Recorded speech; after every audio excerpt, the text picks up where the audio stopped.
ஒரு மீலாது விழா ஒன்றில் பேசும் பொழுது கத்தி ஒன்றை வீசினார்கள். அதை வைத்துக் கொண்டு இது அரபு நாட்டு வாழ் அட்ட கத்திகள் அல்ல, உடனே என்ன குடிச்சு கொண்டே மூடிட்டான். ஹைகோர்ட்ல கொண்டே நிறுத்தினான்.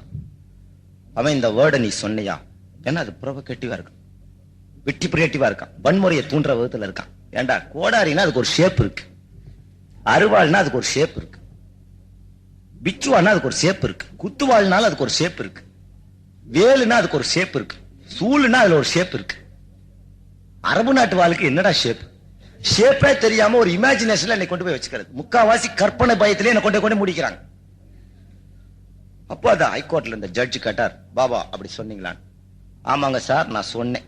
சொன்னதை நான் இல்லைன்னு எங்கேயுமே சொல்றது கிடையாது, ஏன்னா அது முனாஃபிக்குங்களோட வேலை, ஹிப்போக்ரைட்ஸ். நான் போல்டு மேன், நான் ஆமாங்கன்னு ஒத்துக்கிட்டேன். என்ன அப்படி சொல்லாமான்னு? ஐயா நீனும் ஒரு நீதிபதி இப்படி சொல்லாமா? அரபு நாட்டு வாழ்னே மெல்லினமா இடையினமான்னு நான் சொல்லலையா.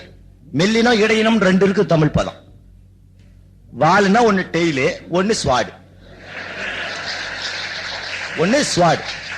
நான் அத வாள் டெய்ல மீன் பண்ண, ப்ராசிக்யூஷன்ல அத ஸ்வாடுன்னு மீன் பண்ணிட்டேன்.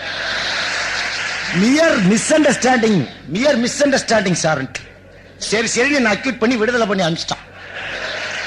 பாருங்க, மெட்ராஸ் லா ஜர்னல் 1982 செப்டம்பர் 17 மெட்ராஸ் லா ஜர்னல்னு கோர்ட்லயே வெளியிடுற ஒரு புஸ்தகம் இருக்கும்.